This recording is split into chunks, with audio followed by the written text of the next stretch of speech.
भारत के नक्शे पर एक ऐसा गांव है जिसे लोग आज भी दिन के उजाले में तो देखते हैं, लेकिन रात के अंधेरे में वहां सन्नाटा नहीं, मौत चीखती है। इस गांव का नाम है वीरानपुर। रामू अपने बैलों को लेकर खेत से घर जा रहा था।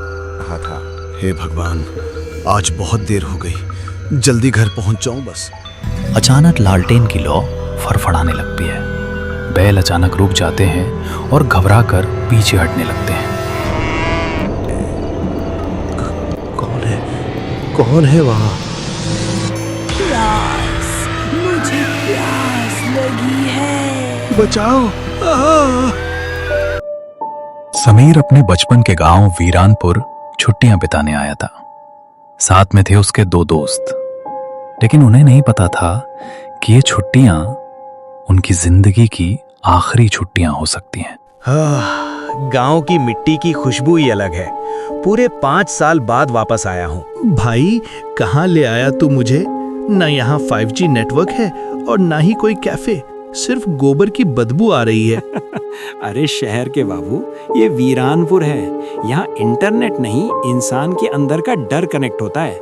तीनों दोस्त सरपंच काका के घर पहुंचते हैं। काका हुक्का पी रहे हैं। उनके चेहरे पर चिंता है। प्रणाम काका, कैसे हैं आप? समीर, तू यहाँ इस वक्त? बेटा, तूने आने का समय सही नहीं चुना। क्यों काका, गांव में कोई सेल लगी है क्या जो हम मिस कर गए? मजाक मत कर शहरी लड़के। तू नहीं जानता कि गांव में क्या चल रहा है। पिछले 1 महीने में 4 लोग गायब हो चुके हैं और कल रात रामू किसान भी गायब? मतलब कोई जानवर? जानवर नहीं, वो जाग गई है। पुरानी हवेली के पीछे वाले कुएं की प्यास फिर से बढ़ गई है।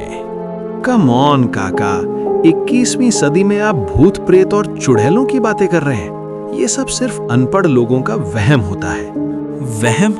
जब मौत सामने खड़ी होती है ना बाबू, तो बड़े बड़े पढ़े लिखों का साइंस घुटने टेक देता है। मेरी एक बात कान खोलकर सुन लो। सूरज ढलने के बाद गांव के उत्तरी हिस्से में जहां वो पुराना कुआं है, भूल कर भी मत जाना। सरपंच काका से मिलने के बाद तीनों दोस्त रात को समीर के घर में चारपाई पर बैठ के सरपंच काका द्वारा कही गई बातों के बारे में आपस में बातें कर रहे थे। भाई, मुझे तो सरपंच काका की बात सुनकर ही पसीना आ रहा है। ये कुत्ते ऐसे क्यों रो रहे हैं? तुम दोनों कितने बड़े फट्टू हो यार। ये सब गांव वालों की मन गढ़ंत कहानियां हैं ताकि कोई उनकी जमीन पर कब्जा न कर ले। मैं अभी साबित कर सकता हूं कि वहां कोई भूत नहीं है। विराट, पागलपन मत कर। हर जगह शहर वाला दिमाग लगाना जरूरी नहीं है। गांव की अपनी कुछ मान्यताएं होती हैं। मैं अभी उस कुएं के पास जाऊंगा, वहां एक सेल्फी लूंगा और तुम दोनों को भेजूंगा। देखता हूं मुझे कौन सी चुड़ैल रोकती है। विराट भाई, मान जा, मत जा। विराट किसी की नहीं सुनता, अपना फोन और एक टॉर्च उठाता है और घर से बाहर निकल जाता है। कहाँ है भूत? आ जाओ, मैं भी तो देखूं कौन सी वो जाग गई है। विराट कुएं के मुहाने पर जाकर खड़ा होता है। वो फोन का कैमरा ऑन करता है। स्माइल प्लीज चुड़ैल जी। अचानक हवा एकदम से रुक जाती है। सन्नाटा छा जाता है। झींगुरों की आवाज बंद हो जाती है। Pin drop silence. और फिर कुएं के अंदर से एक धीमी सिसकने की आवाज आती है।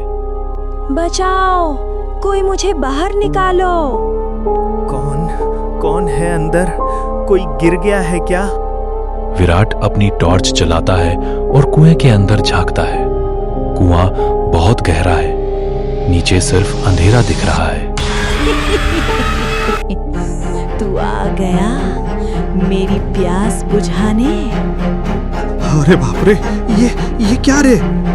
विराट भागने की कोशिश करता है, लेकिन कुएं की चुड़ैल अपनी शक्ति से विराट के पैरों को कसकर जकड़ लेती है और विराट वहीं पर गिर पड़ता है। समीर, रोहन, बचाओ मुझे। चुड़ैल उसे जोर से कुएं की तरफ घसीटती है। विराट जमीन पर पड़े एक पत्थर को पकड़ लेता है। वो बहुत जोर लगा रहा है। तभी चुड़ैल अचानक उसे छोड़ देती। विराट उठकर पागलों की तरह गांव की तरफ भागता है। उसका फोन वहीं कुएं के पास गिर जाता है। समीर और रोहन बेचैन से बैठे रहते हैं। अचानक दरवाजा जोर से खटखटाता है। समीर दरवाजा खोलता है। विराट? विराट की हालत बहुत लाराब होती है। वो हाँप रहा होता है। विराट, क्या हुआ? तू ठीक तो है? हमने कहा था मत जा। विराट कुछ नहीं बोलता। वो चुपचाप अंदर आता है और सीधा चारपाई पर लेट जाता है। विराट, पानी पिएगा? विराट अचानक एक अजीब और बहुत ही भारी दोहरी आवाज में बोलता है। पानी तो सूख गया है समीर, अब तो सिर्फ खून बहेगा।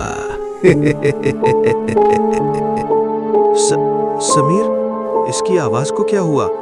विराट की आंखें अचानक पूरी तरह से सफेद हो जाती हैं। वो बिस्तर से हवा में उठने लगता है। कमरे का तापमान एकदम गिर जाता है। लालटेन की लौ नीली हो जाती है। तुम सब मरोगे, कोई नहीं बचेगा। वीरनपुर शमशान बनेगा।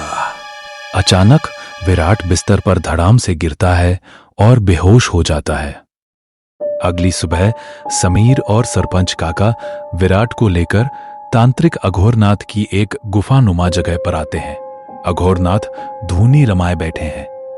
वो विराट को देखते ही समझ जाते हैं। मूर्ख लड़के, इसने सोते हुए श्राप को जगा दिया। इसके शरीर पर अब रत्ना का साया है। रत्ना? ये रत्ना कौन है बाबा? और वो विराट को क्यों मारना चाहती है? ये कहानी 100 साल पुरानी है।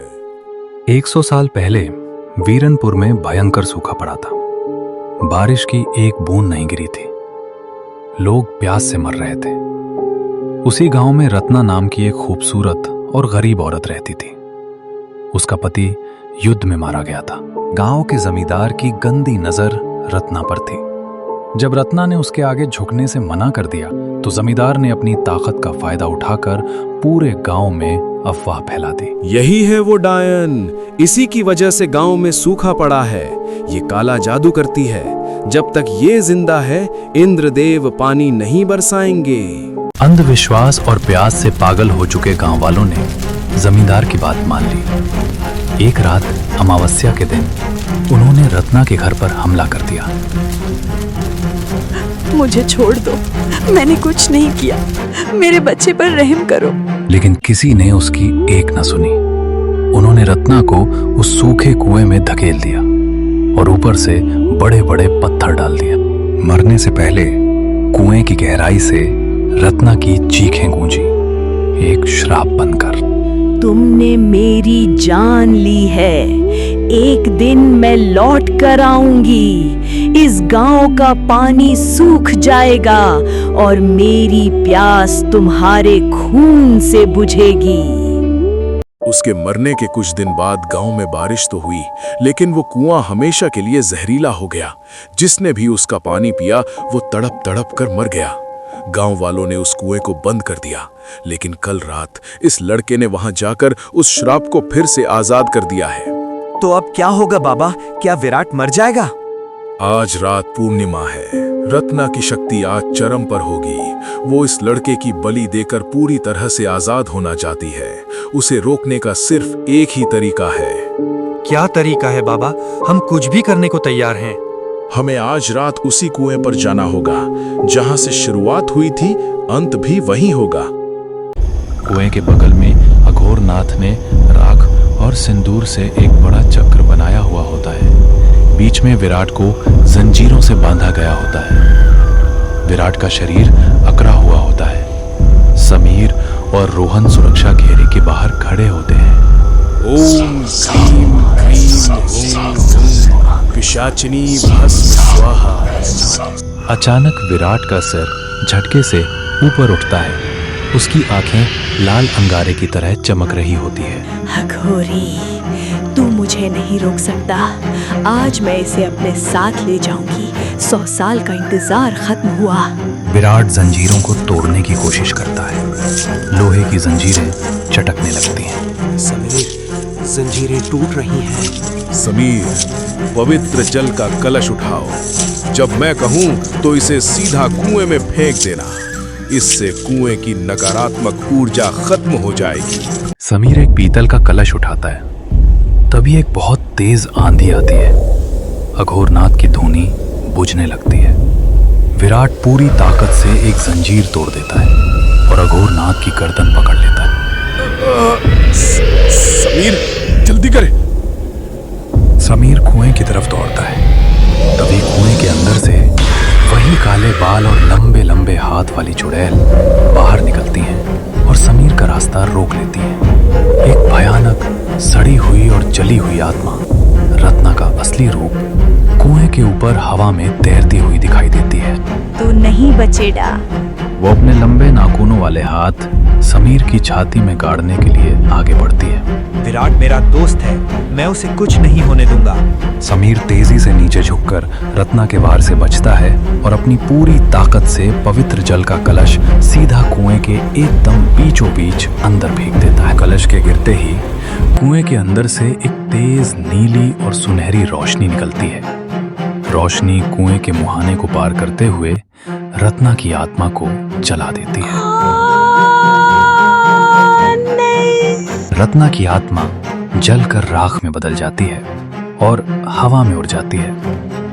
विराट अचानक अघोरनाथ को छोड़कर जमीन पर गिर पड़ता है।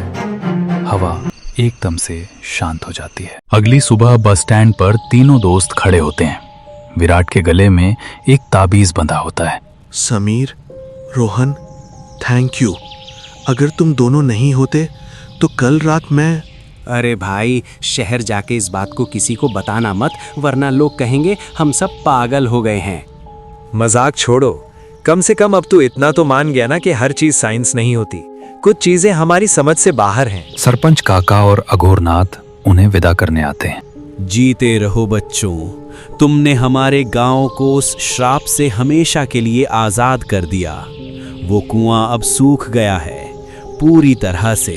बस आती है। तीनों दोस्त बस में बैठ जाते हैं और बस शहर की तरफ निकल जाती है।